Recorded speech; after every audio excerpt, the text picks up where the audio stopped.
Hello everyone, we will start in a few moments. We'll just give it time for everyone to join us.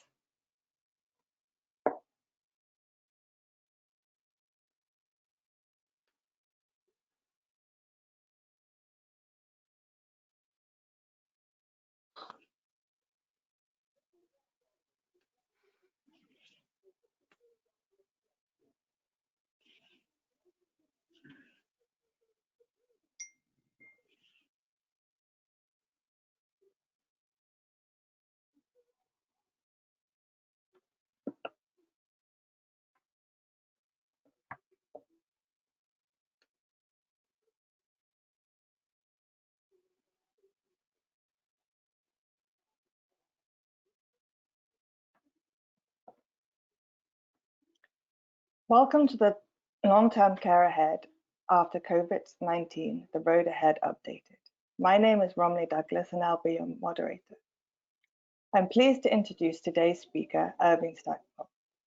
Irving is the president of Stackpole Associates, a strategy, marketing and research firm founded in 1991 with decades of experience in healthcare and senior living.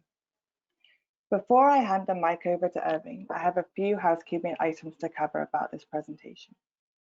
First, today's webinar is being recorded and will be made available via email to all participants after the webinar for further review and sharing. We'd love to hear from you during today's presentation and we'll be answering questions at the end of the session. If you have a question for our speaker, please feel free to send it through the Ask a Question tab at the bottom of your player. If we don't get to your question during today's webinar, we'll be sure to follow up afterward. So without further ado, I'd like to kick things off by welcoming Irving. Thank you.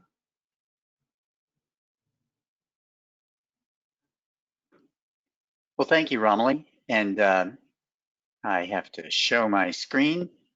I have to welcome you all. Thank you again for being here. I'm both humbled and overwhelmed by the response to these webinars, and it's a testament to your endurance, and it's also a testament to the fact that the technology has shifted now to where we are sharing information virtually, and we're sharing it today about long-term care in a way that's all of you wouldn't have showed up just a few months ago. We're 3 months into this event, roughly, and the road ahead for long-term care in the United States, in the UK, in Europe, and elsewhere is still taking shape. And that's what we want to talk about. We want to talk about the current situation. I'll talk about things in both economic and operational and marketing terms. We'll talk about the means of production, supply and demand. And by the means of production, I mean staff. They are, strictly speaking, how long-term care gets things done. We'll talk about the likely recovery models for the sector, for the markets for long-term care. Talk about why this time really is different. And we'll talk also about effective responses. So that's a lot of material to cover. And I realized when I was putting this updated program together that I delved more deeply into the staffing situation for this event than I did for the prior event, and made a determination that I'll do yet another event where we talk about the demand side of the markets and how that is likely to change and be changed and continue to change. So first I want to define a crisis, any unexpected event with adverse effects on your organization, customers, consumers, etc., on your brand. And the usual sorts of crises that my firm and other strategic marketing communications firms have dealt with over the years in the sector are deaths and injuries, which do occur, untoward deaths, injuries to residents and staff on premises or in the line of duty, violence in or around the property that these things happen, and we're often asked to help our clients deal with these events from a media perspective. Fires, floods, and other events. We were busy during hurricanes in 2016 and 17. And closures. Closures are untoward events in a community, and how they are handled from a marketing communications point of view is important for the long-term perception of the provider among its employees as well as the brand. So what's different in this particular crisis is the media frenzy that's been created. It's also different because it is personal relevance in this particular crisis. Personal relevance for a very broad array of the markets with which we communicate, because many of us have a relative or a dear friend located in a nursing center, a care home, an assisted living residence, some type of congregate care setting. Another reason this is different this time is that the entire sector is under siege. The labels that have been used, care homes, nursing centers, rehab centers, these are being used in media in a extremely much more frequent way than ever before, and in a negative way. The other reason this event, this time is different is because of the latent guilt in many societies around the relocation of or by consumers, elderly individuals, to care homes, to nursing centers. It's in many cases, unspoken rule that we should be taking care of our parents or grandparents ourselves. And when we don't do that, as we probably cannot, but do not, there's latent guilt associated with that. And the recent media frenzy is stirring that up and creating issues. There's no certain end to this crisis. We don't know when the situation, when the coast will be clear, so to speak. And for caregivers, the issue is who wants to work in an environment like this? Who wants to work in an environment where, for all we know, the caregiver, I myself, might be the vector of the disease? Who wants to work in an environment where I don't have access to testing, where I don't have access to personal protective equipment? So before we go too much further, I'd like to insert a poll question, and we're making an experiment here. Can we find out where the audience is from, US, UK, or EU, or other, and what your role is? The poll must be closed to enable screen sharing. Poll must be closed. So do I need to do anything here, Romilly? Yes. What do I need to do? I need to close. Am I doing it right? I hope so. Just continue.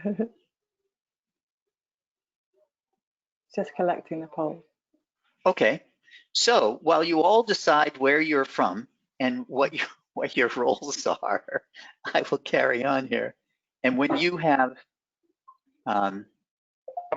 Finished. people can see your screen. Okay, that's good. So what's different about this crisis? I think the dominant factor, the dominant element that's so different about this crisis is fear. Fear is a human and social experience. It is often described as an emotion. It's been researched a little bit, and surprisingly, in this context, very little. And yet, few things are more important right now, because as we see here, Rachel Maddow and this other clip from The Guardian, I think that's from The Guardian, media is using fear. They're using fear to sell their subscriptions to their outlets and newspapers and to garner eyeballs and traction. Consumers are frightened. Consumers are frightened overall about what do I do, what do I don't do, what's safe, what's not safe, how do I behave? And this heightened anxiety, this heightened uncertainty creates fear. That's one of the things that we've been learning through the good peer-reviewed research, is that in a context of heightened anxiety, fear is heightened as well. Managers are fearful. We'll find out from the poll how many of you are in management positions, but operational managers, owners, operators are afraid because their business is under threat. And in many cases, that fear is really quite legitimate. Staff are afraid. They're afraid for themselves. They're afraid for their jobs. They're afraid for the people whom they're caring for. We know from good research in the sector that staff develop very deep bonds, very deep relationships, affective relationships with the people they serve.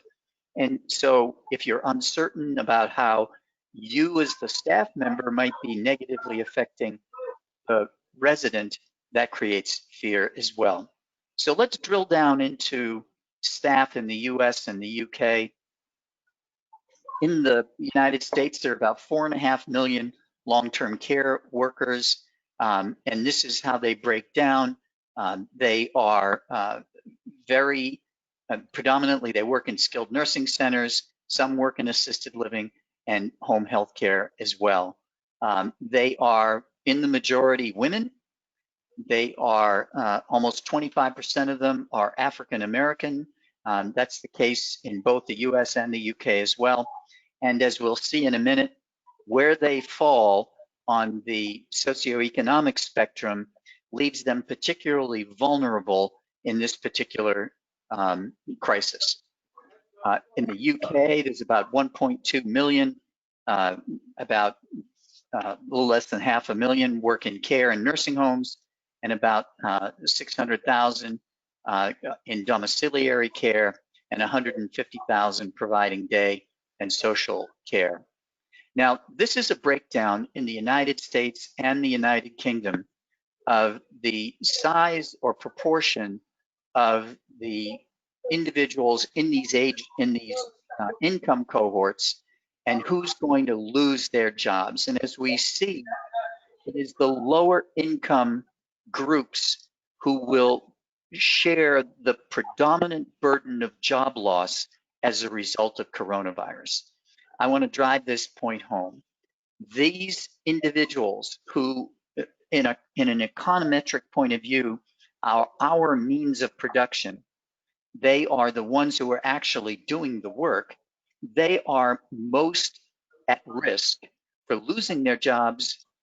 Their friends and family members are losing their jobs, and they are at risk as well. This heightens the sense of fear and anxiety that our staff experience while they are caring for the most vulnerable in our population. In the US, we can see these numbers, which reflects churn in long-term care in the US, and I've written about this extensively. It's extraordinarily expensive.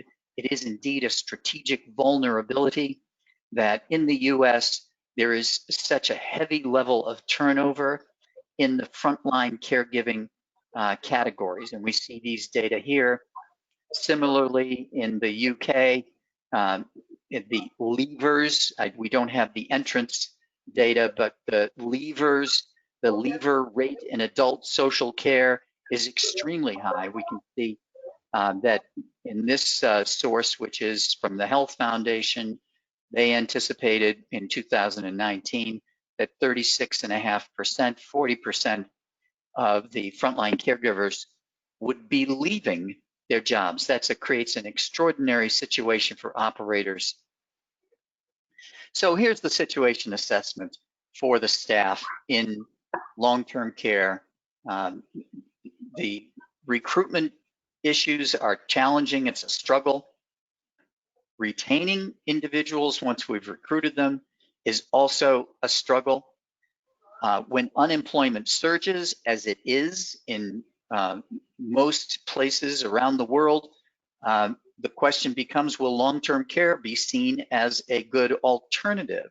One can say, well, if the local service outlets, the local hospitality, for example, hotels, if the hotel sector loses staff, there's high unemployment, well, that bodes well for long-term care. Well, does it?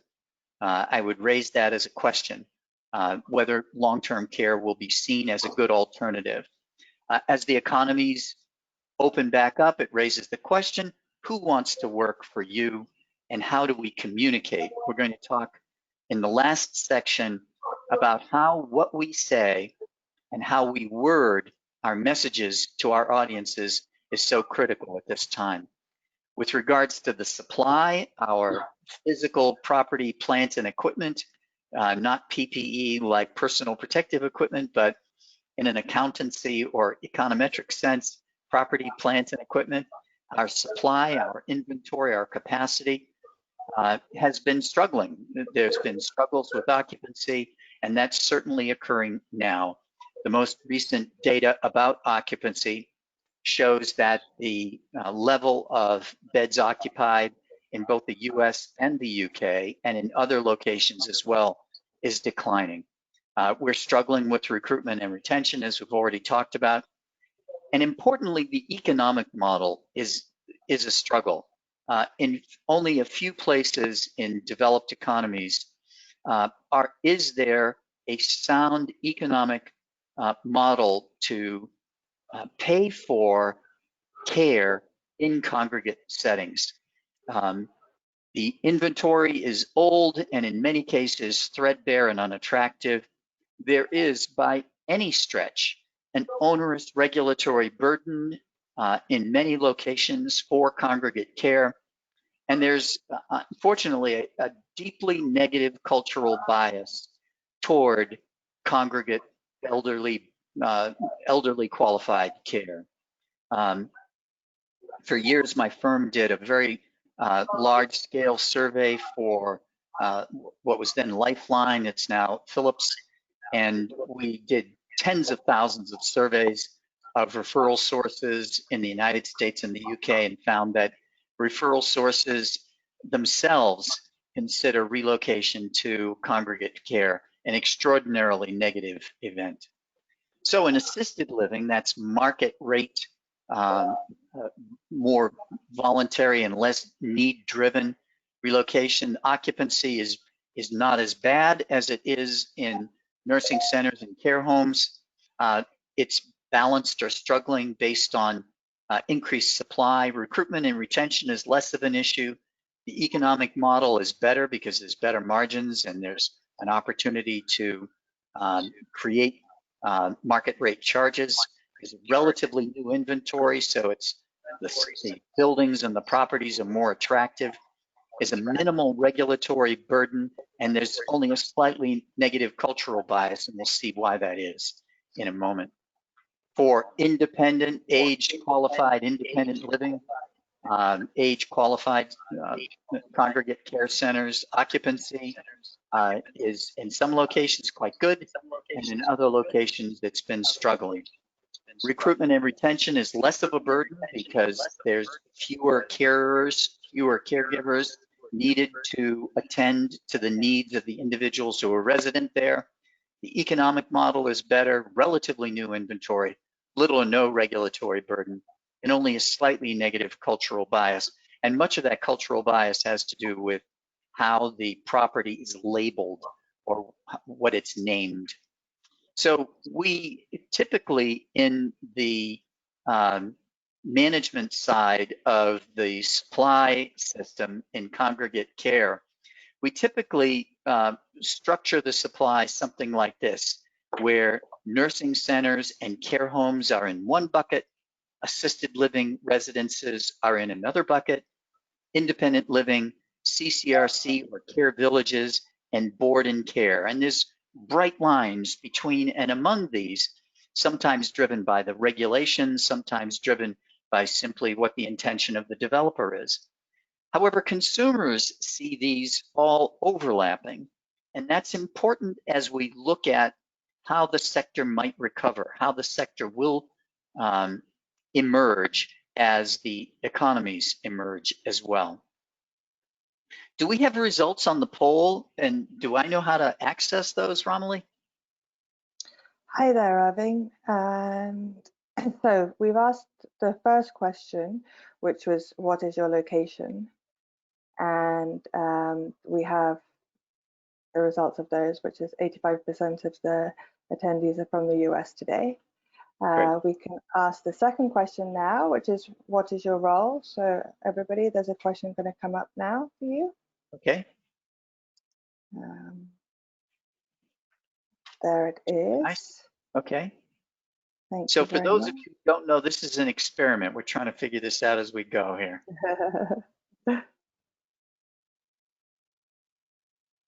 Thank you, everyone who's voting.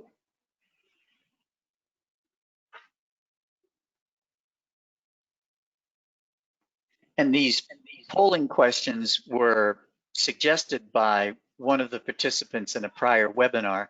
So if you're on the call this time, thank you very much. So I'm not sure. I think I ought to press ahead here because I can't see the poll results. That's great. Okay, so I would also like to ask people, and I think Romilly has a polling question. Which of these elements to the sector do you see as most challenging? Staffing. I speak with managers and leaders in long-term care sectors in the UK, EU, and US. I speak with folks all the time, and these are the what keeps you up at night items that are often discussed: staffing, supply, demand, and finances. So we'd like a poll to see which of these you think is most challenging.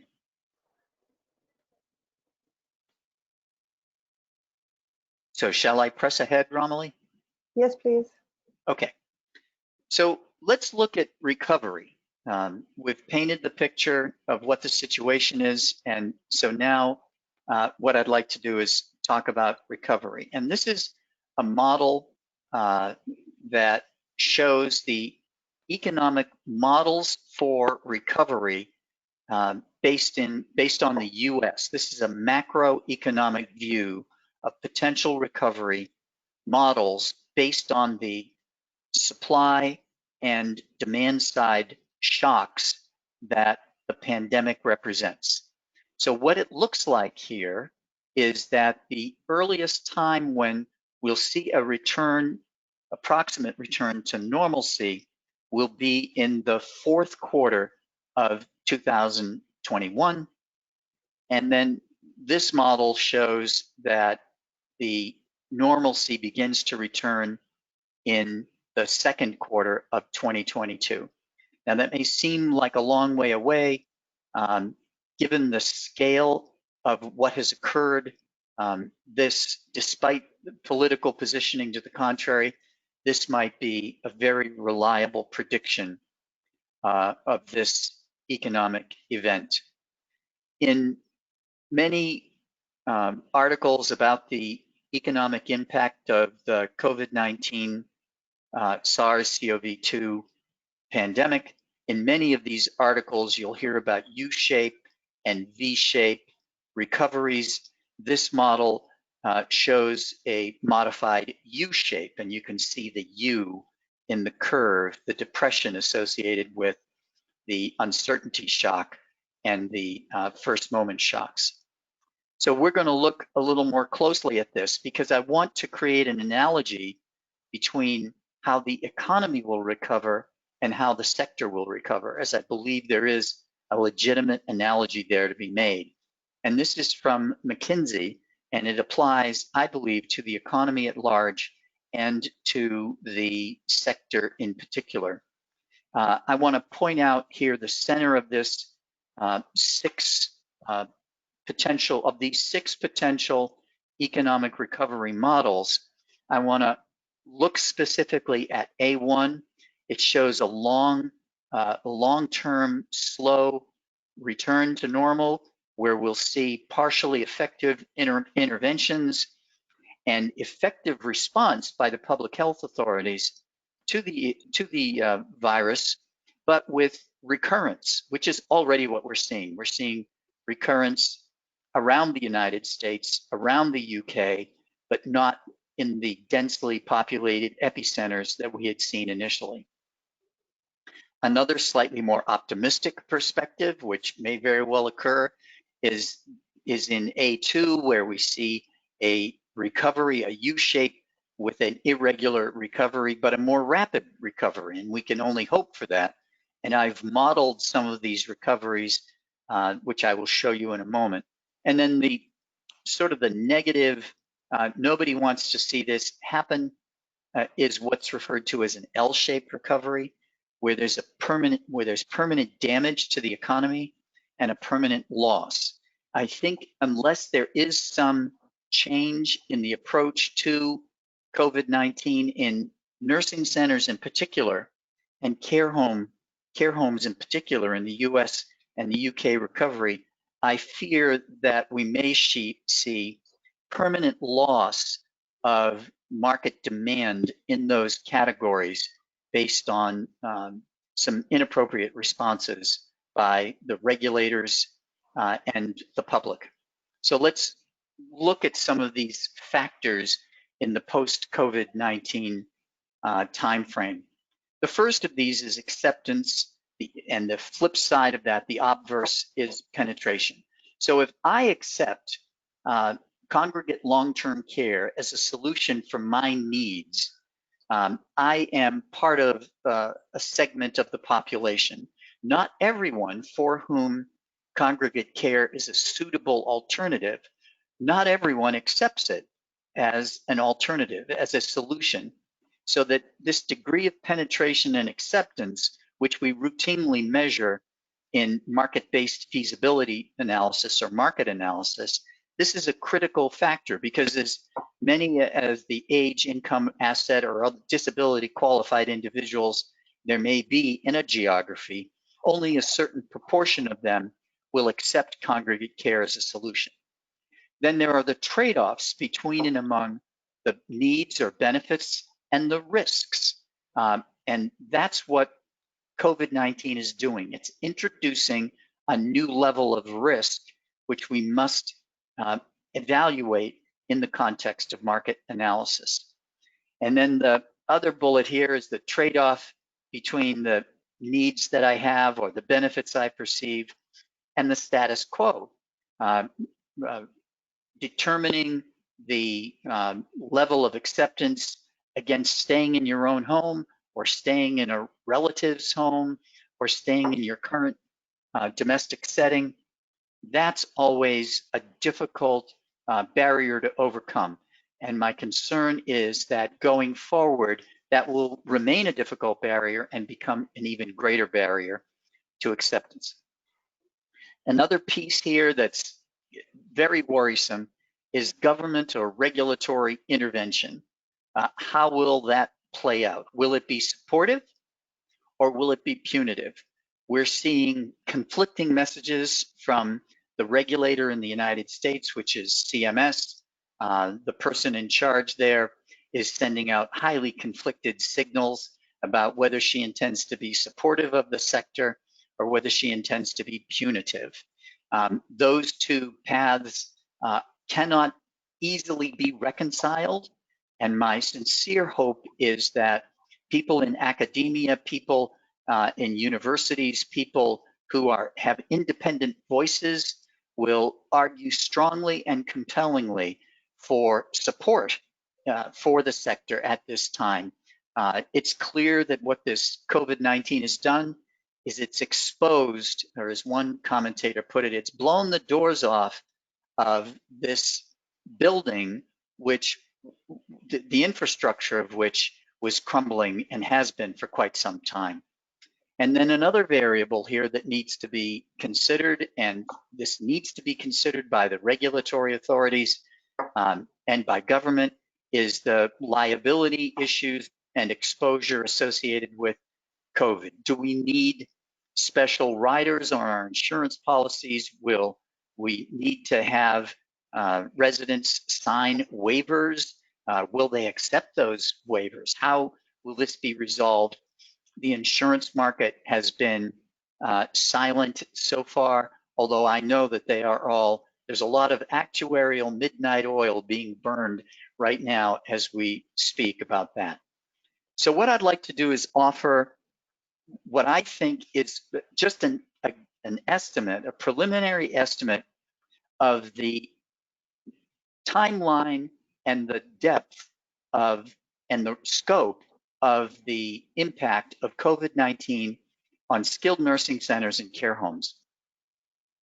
I've estimated using some rough national estimates the level of penetration and acceptance for these solutions, and my concern is that the acceptance and penetration will indeed be plunged into roughly half of its current level, and that it will recover only very slowly. I believe that we will see the loss of further supply.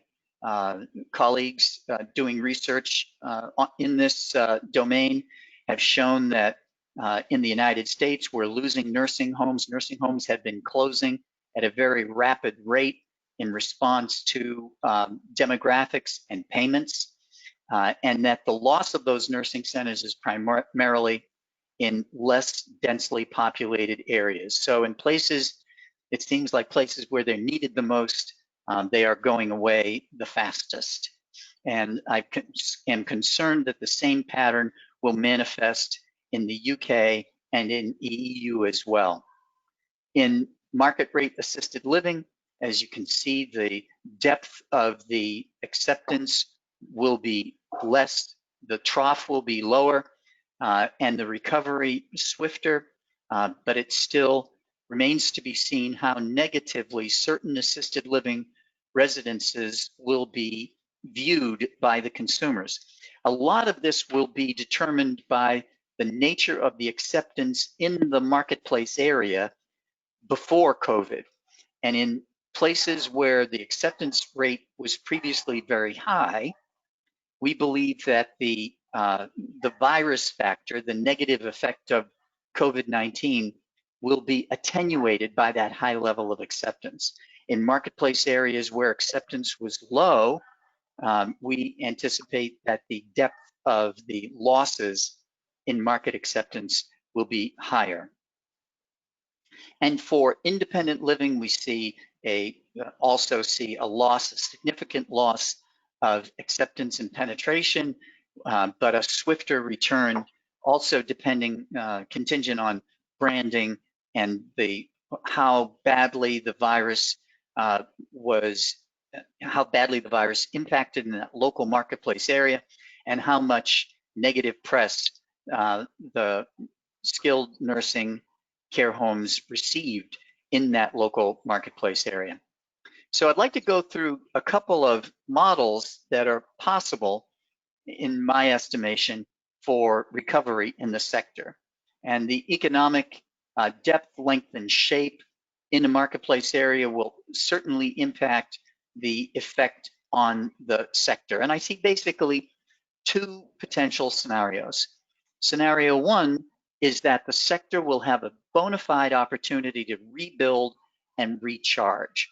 And that's going to rely on policy, that's going to rely on politics, that's going to rely on sane voices coming forward and saying, we simply cannot tolerate an irrational, completely inefficient, from an economic point of view, from a human point of view, it's a completely inefficient system, and it needs to be rebuilt and recharged.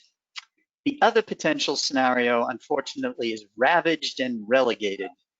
Ravaged based on occupancy and the financial turnover that these operators may have and relegated to further second-class status, which is where, unfortunately, nursing homes and care homes are currently. So those are the potential outcomes, and the outcomes in terms of recovery for economies and the sector. And I believe that they will be very closely related in most places. I'd like to talk about what we can do, what we as operators, managers, there's some academics on the call today. What can we do? What are some of the effective responses? This is built on extremely good, extremely sound research on effective communications in a crisis and how media communications, how our communications can impact either heightening or lowering the reactions to situations that are presented. The first thing we can do is have a crisis communication plan. And you say to me, as I've been talking with people, I gave the first crisis communications webinar 4 or 5 weeks ago, spoken to a number of you about this, and several people have said to me, well, what good is a crisis communications plan now? And I would say, as I said to them, it's even more important now, because a plan includes how we manage the media as well as how we manage the messages. And we have to take responsibility for the messages. And that means not waiting for media or special interest groups. In the UK, we can't wait for Skills for Care, or we can't wait for advocacy groups to take up our cause for us. We need to take responsibility for that. And in the United States, Leading Age has stepped forward and done a pretty good job of advocating, but we, operators and managers, we need to take responsibility at a local level to manage the impact of this crisis in our markets. The second thing is that we need to be scientific and numeric versus affective. What the good research shows is that our messages need to focus on numbers. We need to focus on the science and not on the emotional side of the messages. There are certainly some positive stories. We talk about healthcare heroes. That's effective and a very positive story. I have clients that have congregate care centers on islands, and those situations are quite favorable. That's a good story. But the principle here is that the communications should be scientifically based and it should be numerically based. Shaming, which is, I don't have to explain shaming. Shaming is being used certainly in the Twitter sphere, in the digital communications by many people around the problems in long-term care and care homes in the UK and nursing centers in the United States. It might work in the short term. There may be situations where the availability or access to testing, for example, we have a client who was only able to get access to testing for everybody in his staff and all the residents in the care center because they shamed the politicians into making those resources available. But that's not a long-term tactic that we can use. It's to be used in a very narrow array of services. The other principle is that we need to shift the narrative now. We need to start telling the stories that are scientific, numeric, that talk about the positive aspects, and there are some positive aspects. We need to tell those stories and show those images now. We need to begin to develop this capability and this trickle of communications into our local marketplace areas. The second thing that we absolutely need to do is we need to review our digital assets. We need to have crisis communications that accept and understand the principles.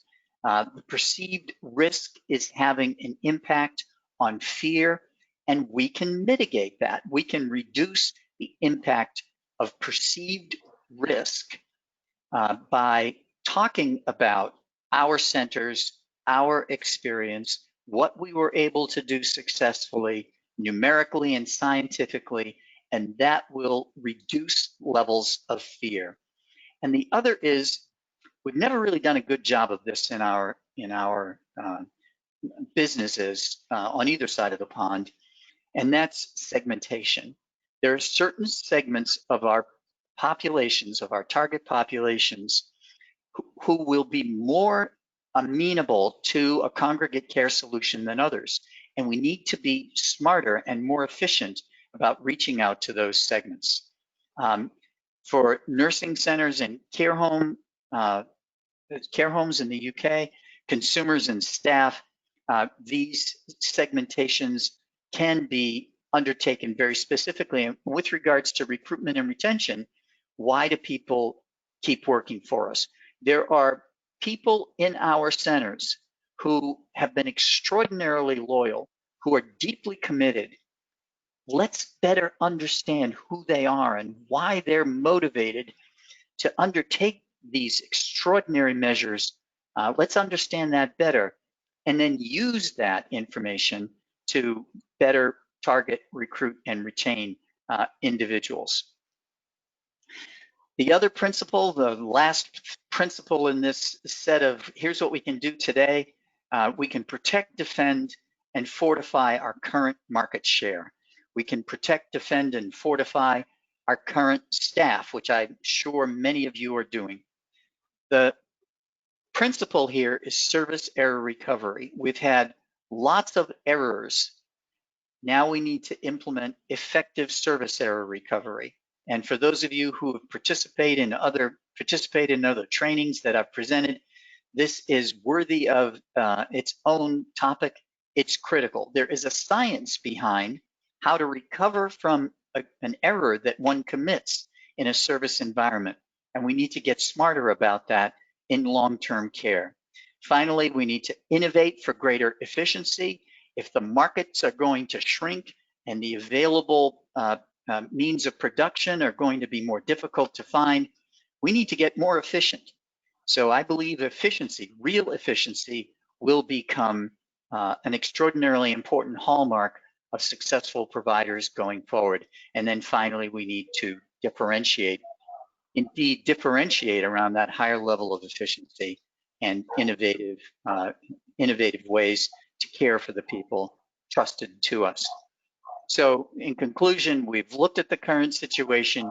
We've looked at likely recovery models for both the economy and how that will be analogized to the sectors. And we've looked at what managers can do today to help manage and accelerate effective response to COVID-19. My hope is that these things have been communicated effectively and that there's some insights to be gained as a result of this. And now I'd like to consider how I can answer your questions.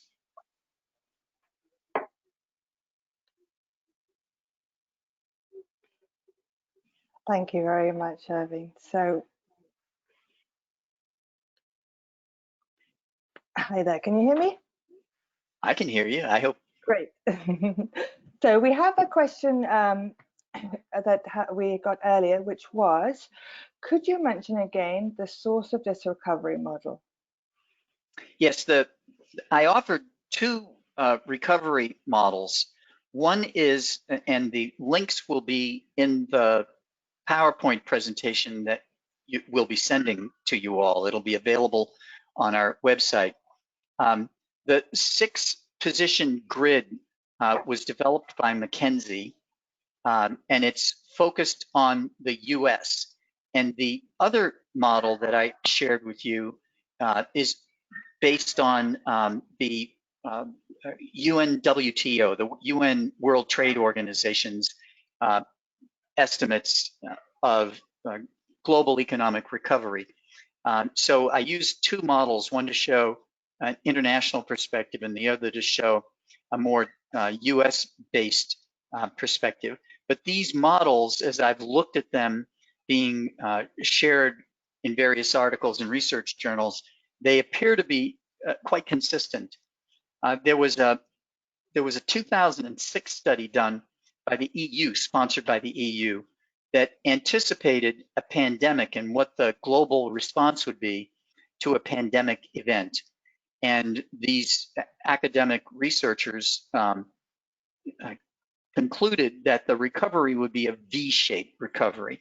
And a V-shaped recovery is, just as you can imagine it, a swift plunge in domestic production or a swift plunge in output, and then a swift ascent of output back to the same level. And that was basically their prediction, based primarily on how they viewed the events in 2008, 2009, the previous global recession. However, I don't believe that that's going to be, and many people are now in agreement that it's not going to occur like that, that the global recession was a supply side shock, and that this recession, which we're certainly in now, is both supply and demand side shocks. And we simply haven't seen anything like this before. The closest analogy, of course, is the 1917, 1918 Spanish flu epidemic. And that recovery was indeed, as I modeled for you in this, more of a, not even really a U, but sort of a Nike swoosh. Excellent. Thank you very much, Irving. So now we have another question that's come in today from the UK. So we agree that the infrastructure and especially the financing of the care home sector is crippling the care of frail older people. But we do need some better version of care homes. Dispersing their care to where people live in their own homes is not a viable or alternative. That simply creates thousands of institutions of one, where older people are isolated, out of sight, and open to neglect. So what are the key differentiators of the congregate care model? What steps must we take to maximize the good care to be found in the present facilities in the new model?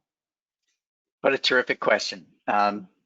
First of all, I agree with a point made in the preamble to the question that domiciliary care or home care doesn't address the fundamental issue of loneliness. Social isolation, I wrote back in 2016 or 2017, it's the new smoking.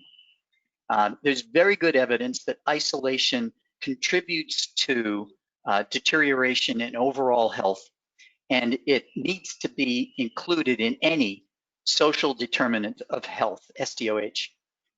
It's a public health challenge of the first order.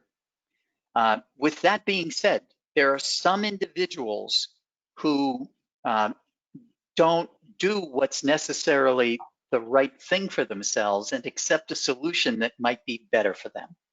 They prefer to be cared for in their homes. And when an individual insists on that, as long as they're safe and not an danger to themselves or to others, systems should be available to deliver that. The problem is that in a viral pandemic, the individuals going into the consumer's home are potential vectors for the virus. And there's simply no way to surveil and to protect those vectors, to assure that those vectors will be virus-free, and to surveil the consumers. So this is a situation where, quite opposite to what may seem to be common sense, in a pandemic, it's, if the policies are in place, and in many places they are and have been, it's safer to put vulnerable individuals in a single place where you can monitor and control those who come in and the materials that are used to care for them.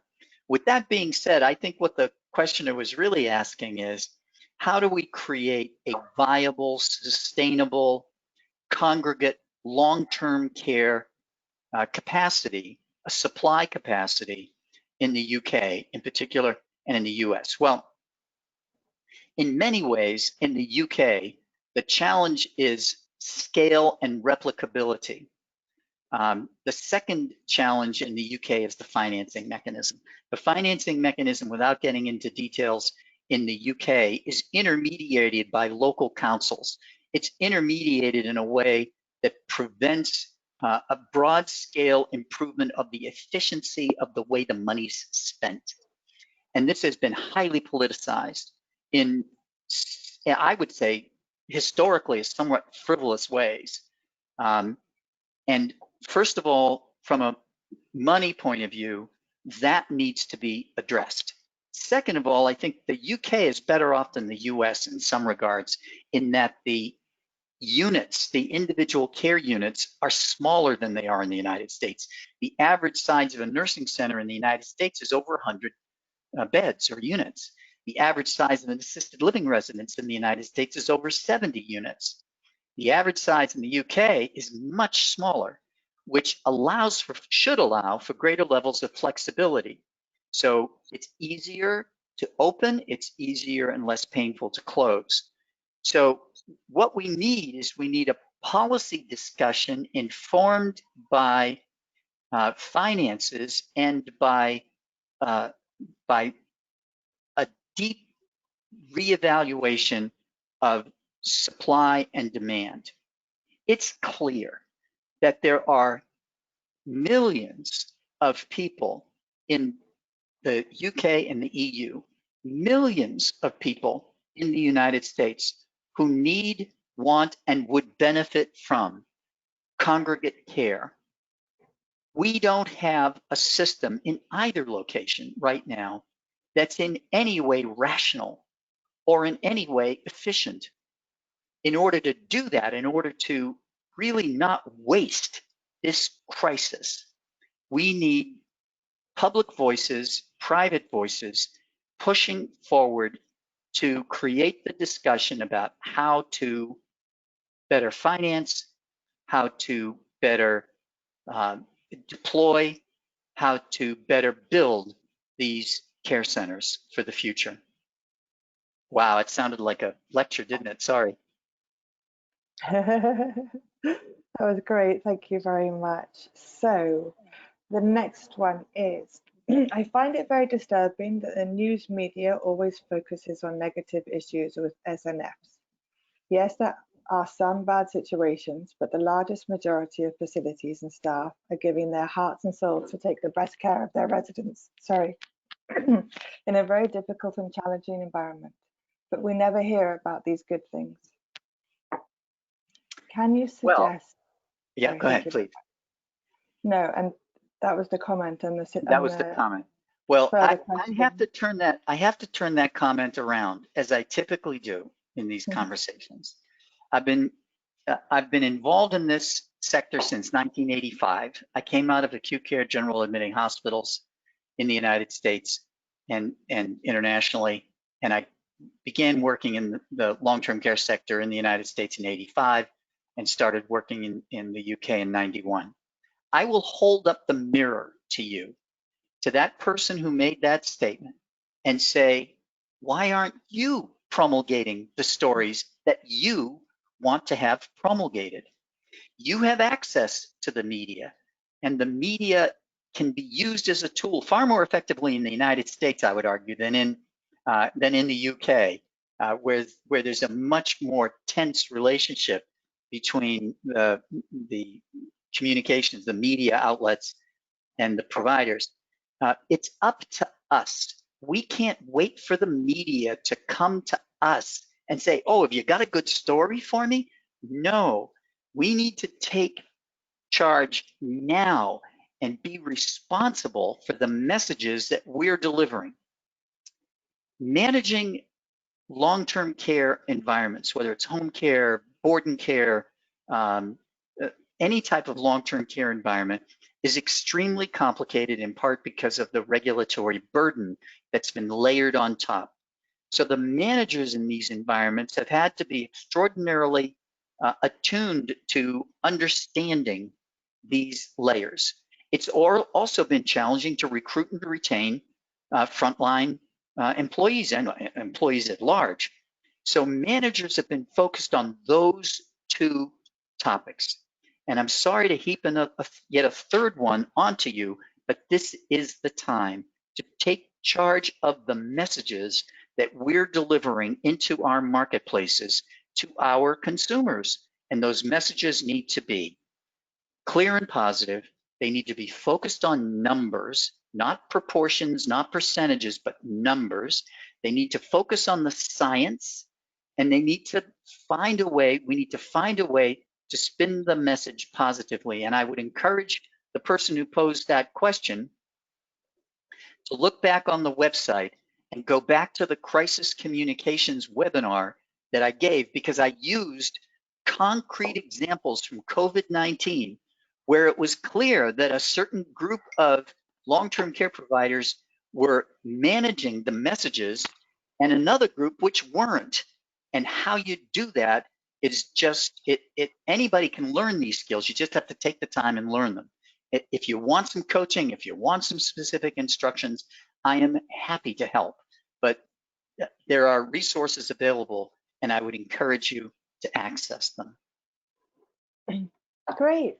And that's all the questions we have for today. Thank you very much. So thank you all for attending today's webinar. We hope you found it informative. Please do take a moment to tell us how we did. You'll be receiving an email shortly with a recording and a link to a very brief survey. This is the only way we can learn how to improve our presentations. So thank you again. And we look forward to seeing you at a future program. Have a great day and stay well, everyone. Thank you, Irving.